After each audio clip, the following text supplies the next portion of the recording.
Hello friends, welcome back to my channel. मैं हूँ अफशा रज़ा और आज हम फिर टॉट के फर्स्ट यूनिट के लास्ट इंस्ट्रक्शंस पढ़ेंगे, स्ट्रिक्ट लायबिलिटी और एब्सोल्यूट लायबिलिटी। हाँ जी, हमने पिछली बार पढ़ा था डेफिनेशन ऑफ टॉट, इसके फंक्शंस पढ़े थे, फॉल्ट पढ़ा था, मेंटल एलिमेंट्स पढ़े थे। इस वीडियो में हम पढ़ेंगे टॉट की स्ट्रिक्ट लायबिलिटी और एब्सोल्यूट लायबिलिटी, यानी कि कठोर दायित्व और सख्त दायित्व। ठीक है, सख्त और पूर्ण दायित्व के बारे में हम पढ़ेंगे। ठीक है, तो आज हम सबसे पहले जानते हैं लायबिलिटीज़ कितने प्रकार की होती हैं या दायित्व कितने प्रकार का होता है। What's type of liabilities. तो फर्स्ट ऑफ ऑल हम यहाँ पर 2 टाइप्स की लायबिलिटीज़ पढ़ रहे हैं, वो है स्ट्रिक्ट लायबिलिटी और एब्सोल्यूट लायबिलिटी। स्ट्रिक्ट लायबिलिटी को बोलते हैं हम कठोर दायित्व और स्ट्रिक्ट लायबिलिटी को बोलते हैं हम पूर्ण दायित्व। सबसे पहले जान लेते हैं स्ट्रिक्ट लायबिलिटी क्या होती है। इसके अंदर एक्सेप्शंस इंक्लूड होता है। ठीक है, इसमें या फिर सबसे पहले हम बोलें तो इसमें किसी भी प्रकार की अगर हानिकारक कार्य की वजह से कंपनी पूर्ण रूप से जिम्मेदार नहीं होती है, हानि प्रकृति की वजह से भी मानी जाती है, यानी कि एक्सेप्शन के अंदर यहाँ पर एक्ट ऑफ गॉड को ले आया जाता है और इससे बचा लिया जाता है। और जो एब्सोल्यूट लायबिलिटी होती है, उस लायबिलिटी के अंदर पूर्ण दायित्व सारा का सारा कसूरवार किसको ठहराया जाता है? कंपनी को ठहराया जाता है। ठीक है, इसमें एक्सेप्शंस नहीं होते। पूर्ण दायित्व में आपकी एब्सोल्यूट लायबिलिटी के अंदर एक्सेप्शंस नहीं होते। इसके अंदर नेग्लिजेंस होता है, यानी कि लापरवाही के कारण माना जाता है कि आपने एब्सोल्यूट लायबिलिटी हुई है। यहाँ पर इसके अंदर यदि किसी भी प्रकार की हानि होती है तो उसका पूर्ण दायित्व कंपनी को माना जाता है। अप्रकृत्य यानी कि टॉट के तत्व लापरवाही द्वारा इसको सिद्धांत को सिद्ध किया जाता है या फिर इसको समझा जाता है। ठीक है, बहुत ही इजी टॉपिक है आपके दोनों। देन सबसे पहले हम डिस्कस करेंगे स्ट्रिक्ट लायबिलिटी के बारे में। स्ट्रिक्ट लायबिलिटी यानी कि कठोर सिद्धांत, कठोर दायित्व। ठीक है, स्ट्रिक्ट लायबिलिटी जो है वो आपकी इंग्लैंड के अंदर है, इंडिया के अंदर नहीं है। तो हमारी स्ट्रिक्ट लायबिलिटी कहाँ पर है? इंग्लैंड में। हाँ जी, बिल्कुल, स्ट्रिक्ट लायबिलिटी इंडिया में नहीं है। इंडिया में ओनली क्या है? एब्सोल्यूट, यानी कि हमारे यहाँ पे पूर्ण दायित्व का सिद्धांत है, कठोर दायित्व का सिद्धांत नहीं है। तो सबसे पहले हम क्या पढ़ेंगे? Strict liability. इसके अंदर प्रिंसिपल्स होते हैं। ठीक है, इसकी प्रिंसिपल्स होते हैं डेंजरस थिंग, कि स्ट्रिक्ट लायबिलिटी के अंदर कुछ चीज़ हुई हो, क्या डेंजरस हुई हो, ईस्केप हुई हो। प्राइमा फेशिया लायबिलिटीज़ के अंदर आ जाती है, यानी कि प्रथम दृष्टि का सिद्धांत। वो कैसे आ जाता है कि एकदम से जो कार्य हुआ है, हानिकारक चीज़ हुई है, वो एकदम से हुई हो। और इसके अंदर एक्सेप्शंस भी हैं, यानी कि इसमें अपवाद हैं। इसके बचाव के लिए स्ट्रिक्ट लायबिलिटी के अंदर एक्सेप्शंस हैं जो उसे बचा लेते हैं। कैसे? प्लेंटिव फॉल्ट, ऑन फॉल्ट खुद की गलती के कारण नहीं होता, वो एक्ट ऑफ गॉड लग जाता है, कहते हैं कि नेचुरल हो गया। ठीक है, म्यूचुअल बेनिफिट कहते हैं कि अगर उसका कोई नुकसान हुआ है सामने वाले का, तो हमारा कौन सा फ़ायदा है? इसके अंदर नहीं हुआ। एक्ट ऑफ स्ट्रेंजर, हम तो स्ट्रेंजर थे, हम कोई डिपेंडेंट थोड़ी थे। हाँ, हम कोई डिपेंडेंट नहीं थे, इसमें ये बोल देते स्टेटरी अथॉरिटी।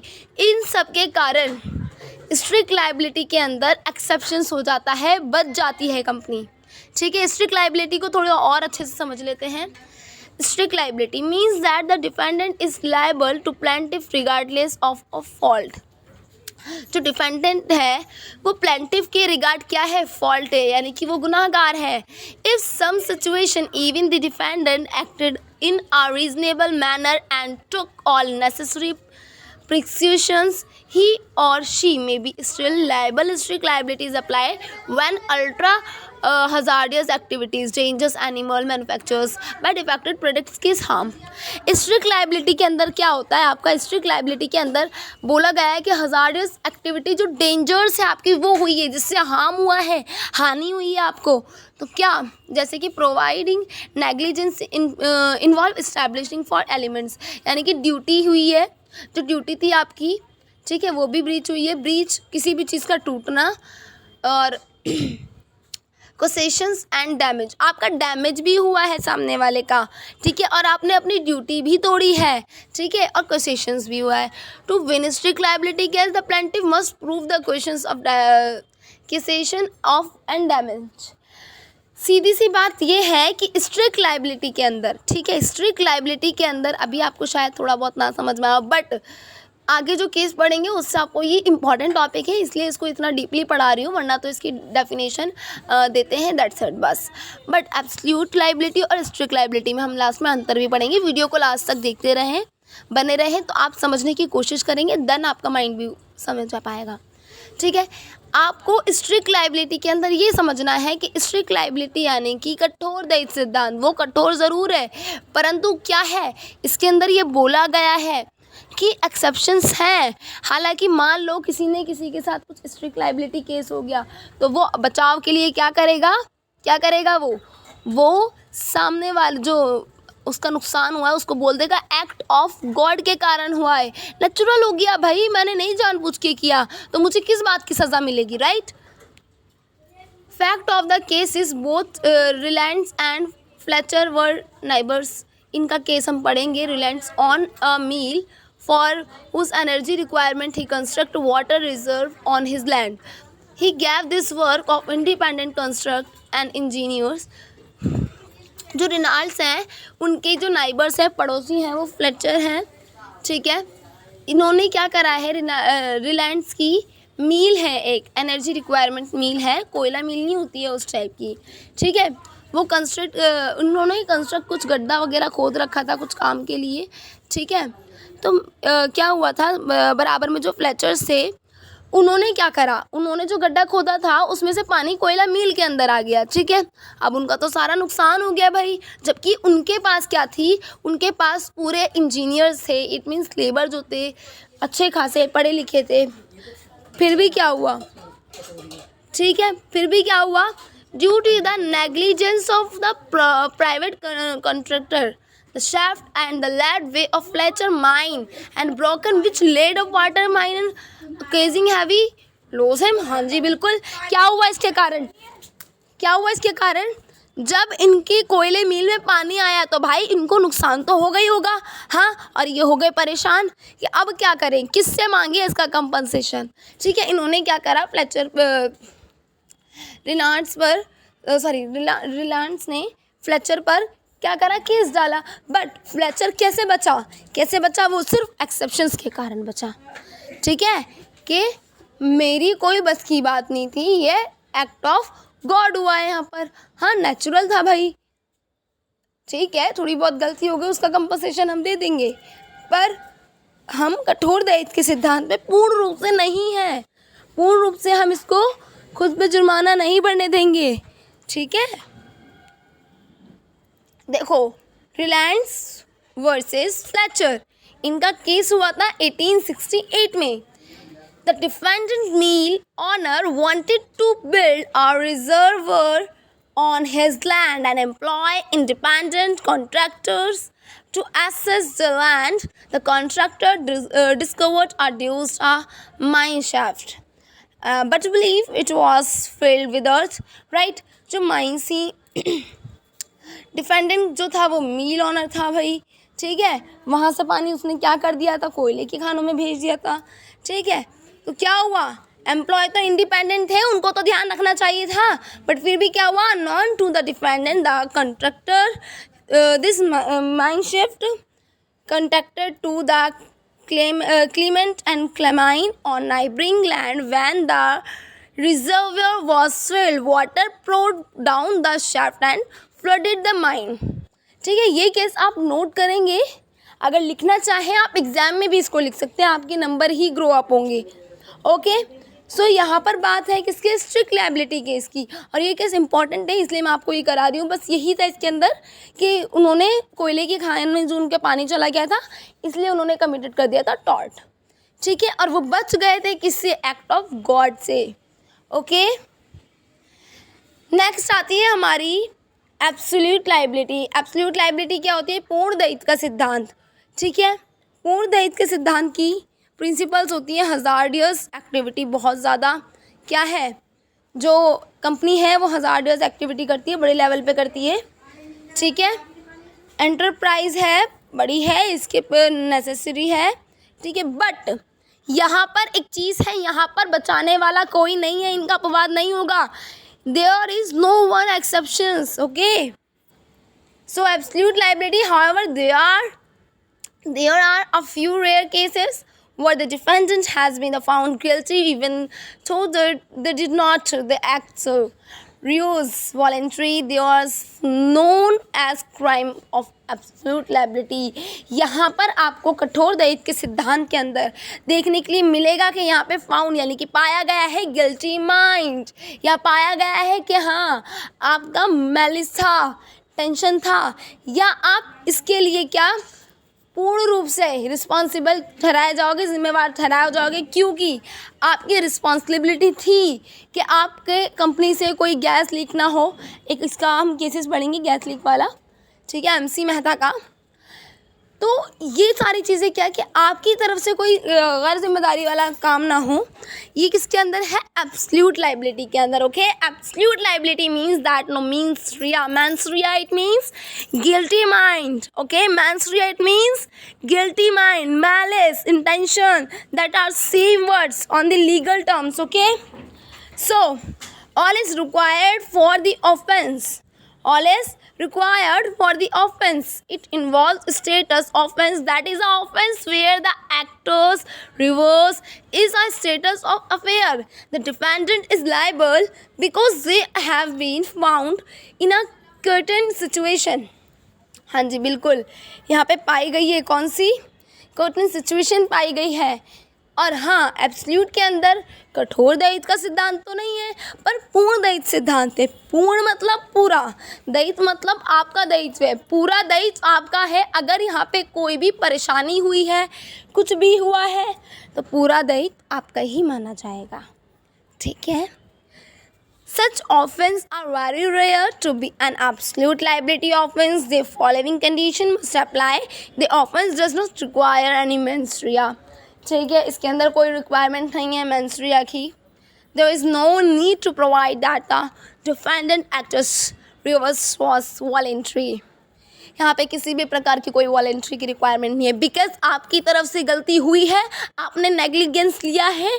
यहाँ पे पाया जाता है नेग्लिजेंस, इट मीन्स लापरवाही, कि आपकी कंपनी ने लापरवाही की, देन क्या हुआ, देन यहाँ पर गैस लीक हुई, फिर लाखों लोग मारे गए। इसके जिम्मेदार कौन है, आप हैं, है ना। किसने गैस लीक की, आपकी लापरवाही की वजह से, हालांकि आपने जानबूझ के नहीं की, गलती तो आपकी थी। हाँ, गलती छोटे लेवल पर होती है, जब वो गलती बड़ी बनती जाए तो वो गलती नहीं गुनाह होती है। और याद रखें कि गलती की माफ़ी होती है, गुनाह की नहीं, गुनाह की सिर्फ सज़ा होती है, ठीक है। ऐसे ही अगर आप लोग अभी तक नहीं पढ़ रहे थे, कोई बात नहीं, गलती हो गई, नहीं पढ़ रहे थे, बट अब एग्ज़ाम बहुत ज़्यादा करीब है। इफ़ आप अभी भी जानबूझ के नहीं पढ़ोगे, वो गलती नहीं, वो भी गुनाह होगा। फिर ये ना कहें कि हमसे गलती हुई थी, माफ़ी मिले, ये और वो, और आप फिर अगर कुछ होता है तो इसके ज़िम्मेदार आप हैं, ठीक है। आप अपना फ्यूचर बर्बाद कर रहे हैं, है ना, ऐसी होता है ना।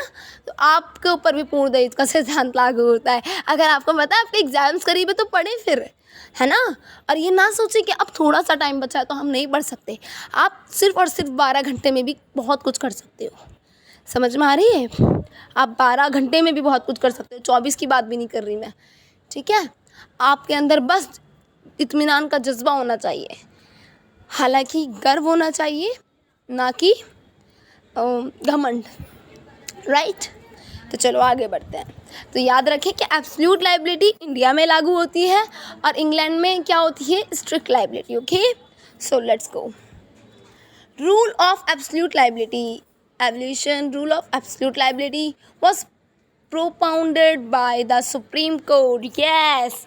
जो इसको प्रोपाउंड किया गया है वो सुप्रीम कोर्ट ने किया है in MC Mehta versus Union of India in 1985। The principle applies only India. इसकी जो प्रिंसिपल्स है वो अप्लाई सिर्फ इंडिया में होंगे। There are no exceptions, yes, there are no one exceptions, यहाँ पे एक भी एक्सेप्शंस नहीं है to the rule of absolute liability. This is the difference between absolute liability and strict liability, okay. थोड़ा सा एमसी मेहता का केस मैं आपको पहले ही बता दूं कि यहाँ पर क्या हुआ था।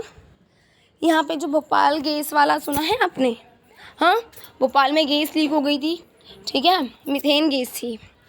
तो वो गैस लीक होने के कारण 3,000 करीब लोग मारे गए थे।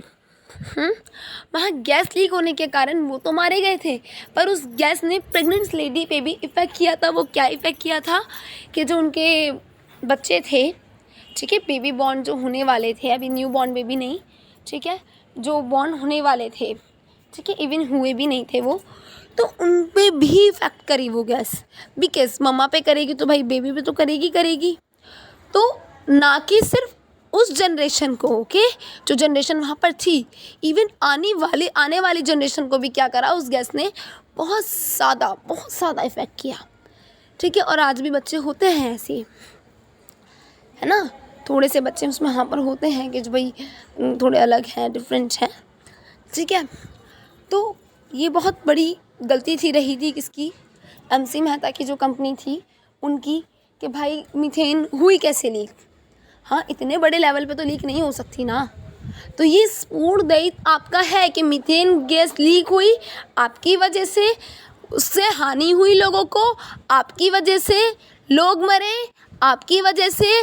That is a overall fault of you, सिर्फ और सिर्फ आपकी वजह से, ठीक है। तो यहीं पे क्या सारी चीज़ें आपकी वजह से, तो पूर्ण दायित्व का सिद्धांत यहाँ पे लागू हो गया, ठीक है।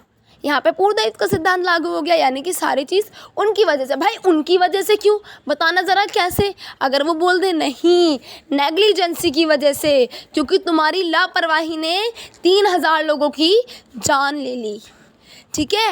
उन 3,000 में से भी कुछ जो दुनिया में भी नहीं आए थे उनकी भी जान ले ली, कुछ जो दुनिया में नहीं आए थे उनको डिसेबल बना दिया, राइट, आने वाली पीढ़ी को डिसेबल बना दिया।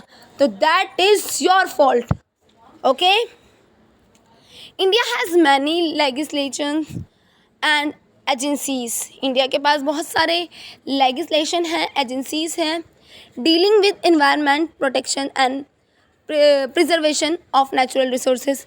हम डील करते हैं किसके साथ, नेचुरल रिसोर्सेज के साथ, है ना, एनवायरनमेंट के साथ।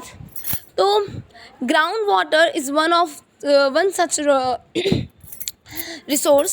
However, the enforcement of such become a problem in our country due to the rampant corruption and inefficiency of public officials.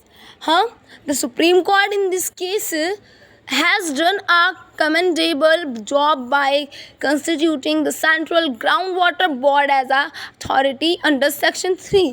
हाँ जी, जब ऐसा हुआ तो ग्राउंड वाटर को लेके बात हुई, और क्या हुआ फिर, तो अंडर सेक्शन 3 के क्या कर दिया गया, अथॉरिटी को सचेत कर दिया गया। तो आप ये एमसी मेहता का केस हमेशा याद रखेंगे, एग्जाम में लिख सकते हैं। You can take screenshot on this page, okay. अब हम लास्ट की ओर जा रहे हैं कि स्ट्रिक्ट लायबिलिटी और एब्सोल्यूट लायबिलिटी में क्या अंतर है, okay.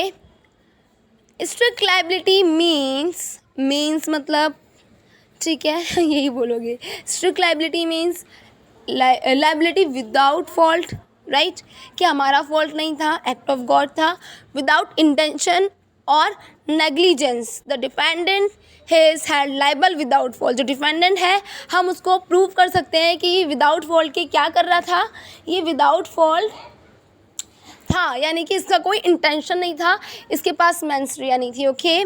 So also known as no fault liability. तो हम इसको किस नाम से जानते हैं, no fault liability, which was involved in Rylands and Rylands versus Fletcher case, जो हम देख सकते हैं रिलायंट के केस में, okay. Absolute liability, it is the application of strict liability but without the exceptions. Absolute liability क्या है, strict liability से क्या है, बिल्कुल अलग है, और मतलब थोड़ी सी मिलती ही जुलती है, इतनी भी अलग नहीं है, पर इसके अंदर एक्सेप्शंस नहीं है। अगर आपने नेग्लिजेंस दिखाई और आपने कुछ ऐसा काम किया तो बेटे बच नहीं पाओगे, है ना, बोलते ना लल्ला कहाँ जाओगे, हाँ बिल्कुल सेम, कहीं नहीं जाओगे, तुम यहीं पे रहोगे और मार खाओगे। Absolute liability is a standard of legal liability found. Absolute liability standard form में देखा जाए तो लीगली इसको क्या बोलते हैं, legal liability found in tort and criminal law of various legal jurisdictions involve in the forms case. यहाँ पर ये सारी चीज़ें इन्वॉल्व होती हैं, लीगल जुरिडिक्शंस इसमें इन्वॉल्व होता है।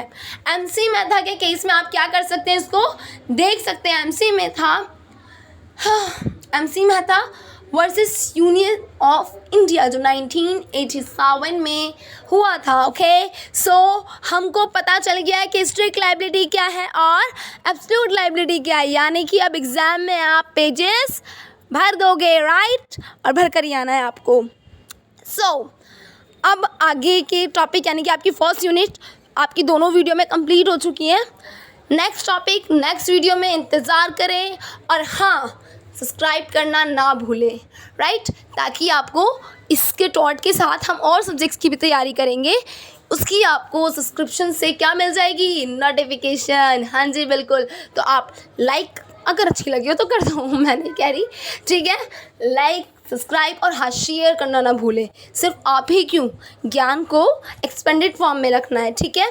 तो आपको क्या करना है, शेयर करना है, शेयर करना ना भूलें अपने दोस्तों को, उनको भी पता चले। ओके, हेल्प करोगे, कितना जो दोगे वही मिलेगा, है ना। तो अच्छा काम करने से पीछे नहीं हटो, कर दो शेयर सब जगह। चलो जी, बाय। अब अच्छे से याद रखना।